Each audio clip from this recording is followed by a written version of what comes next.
চাকরি প্রত্যাশী ভাই বোনেরা, আসসালামু আলাইকুম। কেমন আছেন সবাই? আশা করছি আল্লাহর রহমতে সকলেই ভালো আছেন। নতুন একটি সার্কুলার নিয়ে আপনাদের সামনে হাজির হইলাম।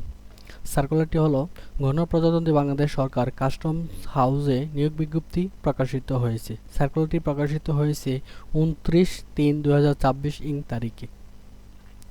এই সার্কুলারে আপনারা বাংলাদেশের সকল জেলা হতে নারী পুরুষ উভয় প্রার্থীগণ আবেদন করতে পারবেন।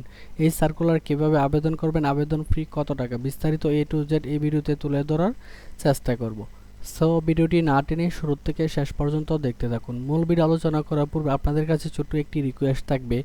আপনি যদি আমাদের ইউটিউব চ্যানেলে প্রথমবার ভিডিওটি দেখে থাকেন তাহলে চ্যানেলটি সাবস্ক্রাইব করে অল বাটনে প্রেস করে দিবেন, যাতে করে নতুন সার্কুলার আপলোড করার সাথে সাথে আপনার কাছে নোটিফিকেশন চলে যায়। আর এই ভিডিওতে একটি লাইক দিয়ে দিবেন। চলুন আমরা বিস্তারিত দেখে নেই। গণপ্রজাতন্ত্রী বাংলাদেশ সরকার কাস্টমস হাউস মংলা নিয়োগ বিজ্ঞপ্তি অভ্যন্তরীণ সম্পদ বিভাগ অর্থ মন্ত্রণালয়ের 10/12/2025 তারিখের স্মারক নং এত অনুযায়ী মংলায় তৃতীয় ও চতুর্থ শ্রেণীর শূন্য পদে অস্থায়ী ভিত্তিতে মোতাবেক সরাসরি কোটায় জনবল নিয়োগের জন্য নিম্ন বর্ণিত পদসমূহ শর্ত সাপেক্ষে প্রকৃত বাংলাদেশী নাগরিকদের নিকট হইতে নির্ধারিত সময়ের মধ্যে দরখাস্ত আহ্বান করা যাচ্ছে। অনলাইন ব্যতীত কোনো মাধ্যম প্রেরিত আবেদন গ্রহণ করা হবে না। প্রথমে রয়েছে পদের নাম, পদের সংখ্যা, শিক্ষাগত যোগ্যতা। আমরা প্রথমে দেখে নেই। পদের নাম হচ্ছে পরিসংখ্যান অনুসন্ধায়ক, 12তম গ্রেডের চাকরি। পদের সংখ্যা হচ্ছে একজন লোক নিয়োগ করা হবে। শিক্ষাগত যোগ্যতা থাকতে হবে কোনো স্বীকৃত বিশ্ববিদ্যালয় হতে পরিসংখ্যান বা অর্থনীতি বা গণিত বিষয় স্নাতকোত্তর বা দ্বিতীয় শ্রেণীর স্নাতক ডিগ্রি থাকতে হবে। 2 নম্বর যে পদটি রয়েছে ইঞ্জিন ড্রাইভার, 2 জন লোক নিয়োগ করা হবে। শিক্ষাগত যোগ্যতা প্রথম শ্রেণীর সনদধারী মেরিন ইঞ্জিনি ড্রাইভার এবং ন্যূনতম NSP ক্ষমতা সম্পন্ন সমুদ্রগামী জাহাজ চালানোর লাইসেন্সধারী থাকতে হবে।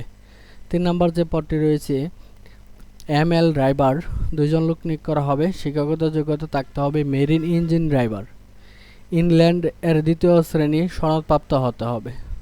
4 নম্বর যে পদটি রয়েছে উচ্চমান সহকারী, 14তম গ্রেডের 4 জন লোক নিয়োগ করা হবে এই পদে।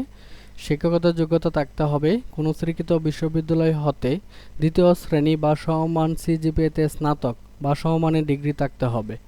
কম্পিউটার ব্যবহারে দক্ষতা থাকতে হবে। কম্পিউটার মুদ্রা করে সর্বনিম্ন গতি প্রতি মিনিটে বাংলায় 25 শব্দ এবং ইংরেজিতে 30 শব্দ গতি থাকতে হবে। 5 নম্বর যে পদটি রয়েছে ক্যাশিয়ার, 14তম গ্রেডের 1 জন লোক নিয়োগ করা হবে। শিক্ষাগত যোগ্যতা থাকতে হবে কোনো অনুমোদিত বিশ্ববিদ্যালয় হতে স্নাতক বাণিজ্য বিভাগ, পাশাপাশি কম্পিউটার চালনায় পারদর্শী হতে হবে। 6 নম্বর যে পদটি রয়েছে 60 মুদ্রাকরিক কাম কম্পিউটার অপারেটর, 1 জন লোক নিয়োগ করা হবে। শিক্ষাগত যোগ্যতা কোনো স্বীকৃত বিশ্ববিদ্যালয় হতে দ্বিতীয় শ্রেণী বা সমমান CGPA-তে স্নাতক বা সমমানের ডিগ্রি থাকতে হবে। কম্পিউটার ব্যবহারে দক্ষতা থাকতে হবে। কম্পিউটার মুদ্রা করে সর্বনিম্ন গতি প্রতি মিনিটে বাংলায় 25 শব্দ, ইংরেজিতে 30 শব্দের গতি থাকতে হবে। 7 নম্বর যে পদটি রয়েছে অফিস সহকারী কাম কম্পিউটার, 8 জন লোক নিয়োগ করা হবে এই পদে। শিক্ষাগত যোগ্যতা থাকতে হবে উচ্চ মাধ্যমিক সার্টিফিকেট হলেই অফিস সহকারী কাম কম্পিউটার মুদ্রাকরিক পদে আবেদন করতে পারবেন। 8 নম্বর যে পদটি রয়েছে স্পিডবোট ড্রাইভার, 3 জন লোক নিয়োগ করা হবে। শিক্ষাগত যোগ্যতা স্পিডবোট চালনায় 2 বছরের কাজের অভিজ্ঞতা, বৈধ ড্রাইভিং লাইসেন্স থাকতে হবে। তারপর রয়েছে সিপাই, 5 জন লোক নিয়োগ করা হবে। শিক্ষাগত যোগ্যতা থাকতে হবে মাধ্যমিক স্কুল সার্টিফিকেট, তার মানে SSC পাস হলে সিপাই পদে আবেদন করা যাবে। 10 নম্বর যে পদটি রয়েছে সারেং, 17তম গ্রেডের 1 জন লোক নিয়োগ করা হবে। তৃতীয় শ্রেণীর মাস্টার সনদ সহ সংশ্লিষ্ট ক্ষেত্রে 5 বছরে বাস্তব কাজের অভিজ্ঞতা থাকতে হবে। তারপর রয়েছে শুকানি, 18তম গ্রেডের 1 জন লোক নিয়োগ করা হবে। অভ্যন্তরীণ জাহাজে 2 বছর শুকানি হিসাবে কাজের অভিজ্ঞতা সহ সরকার কর্তৃক স্বীকৃত মেরিন ট্রেনিং সেন্টার হতে ট্রেড সার্টিফিকেট দাঁড়িয়ে হতে হবে। তারপর রয়েছে গ্রেজার, 2 জন লোক নিয়োগ করা হবে। রেকর্ড সাপ্লায়ার নেওয়া হবে 4 জন, স্টুয়ার্ড নেওয়া হবে 1 জন, ভান্ডারি নেওয়া হবে একজন, টোপাস নেওয়া হবে একজন, অফিস সহায়ক নেওয়া হবে 3 জন। অফিস সহায়কের শিক্ষাগত যোগ্যতা থাকতে হবে মাধ্যমিক স্কুল সার্টিফিকেট। এসএসসি পাস হলে অফিস সহায়ক পদে আবেদন করা যাবে। তারপর রয়েছে বোটম্যান নেওয়া হবে 3 জন, পঞ্চম শ্রেণী পাস হলে এই পদে আবেদন করা যাবে। নিরাপত্তা প্রহরী নেওয়া হবে 5 জন, অষ্টম শ্রেণী পাস হলে এই পদে আবেদন করা যাবে। সর্বশেষ যে পদটি রয়েছে লস্কর, 12 জন লোক নিয়োগ করা হবে। শিক্ষাগত যোগ্যতা থাকতে হবে মেরিন ট্রেনিং সেন্টার বা সরকার স্বীকৃত কোনো মেরিন সংস্থাপন হতে ট্রেড সার্টিফিকেট ও লস্কর হিসাবে অভ্যন্তরীণ জাহাজে কমপক্ষে 2 বছর কাজের অভিজ্ঞতা থাকতে হবে।